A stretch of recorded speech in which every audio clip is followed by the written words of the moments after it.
माता जी के दरबार में बैठे हुए सभी प्रकृति प्रेमियों से हाथ जोड़कर मैं निवेदन करूंगा कि मेरे द्वारा जो मेरे आत्मा के विचार आपकी आत्मा तक मैं पहुंचा रहा हूं उनको ग्रहण करने की कोशिश करना, और अगर आपको उनसे सहमति नहीं लगे तो आप मत मानना, लेकिन ध्यान से सुनना जो भी मैं बात कह रहा हूँ। कि अपने गाँवों में क्या है, ज्यादातर है पैसों की वैसे ही कमी रहती है भाई। सिटियों में बड़े बड़े बिजनेस चलते हैं, बड़ी बड़ी नौकरियां कारखाने चलते हैं, अपन गांव वालों के पास में सीमित है पैसे की मात्रा, और जो भी है उसको गलत कामों में यूज में लेते हैं। अपन कैसे लेते हैं कि जैसे कुछ अपनी भाई का खाना खाते हैं उससे बीमार होते हैं आदमी, सबको पता है कि डालडे का खाना है, और फिर ज्यादा खा जाते हैं, कहते हैं कि फलाना आदमी डालडा लाया है, उसने अच्छे मन से नहीं किया है।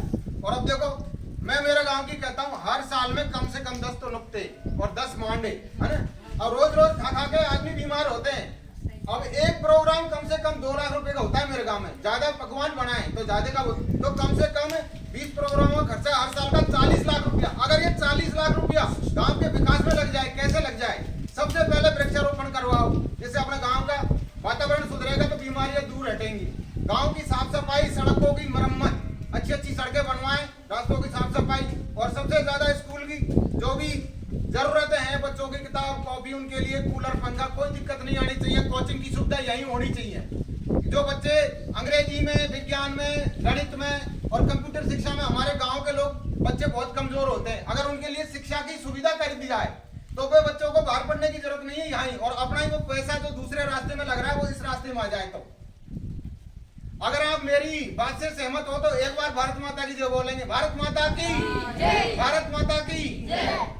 तो मैं आपसे यही निवेदन करूंगा, जो भी भाई मेरी वीडियो को देख रहे हैं, अपने अपने गांवों में युवाओं को प्रेरित करें कि अपने अपने मम्मी पापा को समझाएं कि ये रोज रोज अपन कढ़ाई का खाना खाते से बीमार होते हैं, और इसका मतलब नीलबटा नीला। अगर यही रुपया अपने गांव के विकास में लगेगा तो अपना गांव सीटीओ से भी आगे प्रोग्रेस करेगा कि नहीं करेगा भाइयों? करेगा नहीं? yes. लेकिन अपनी क्या है कि बस ये खाने पीने में और लेटरिन जाने में इंटरेस्ट है, जब बीमार हो जाए। लेकिन फोकट का खाना देखो 80% आदमियों को पछता नहीं है, और कुछ ये कहते हैं कि भाई सुनो मेरी बात कि मैं पहलवान हूं, मैं पछा जाता हूं, तो वो ज्यादा खा के मर जाता है। जब तक टंकी खाली नहीं होती है नहीं, अरे यार ज्यादा खा लिया, मैं परेशान हो गया, स्वाद में ज्यादा खा गया है कि नहीं, तो वो भी बीमार होगा।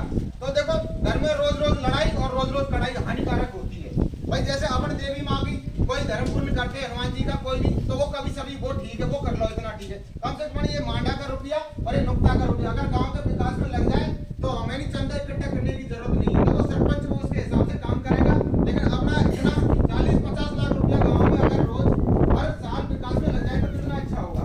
मैं इतना कहकर अपना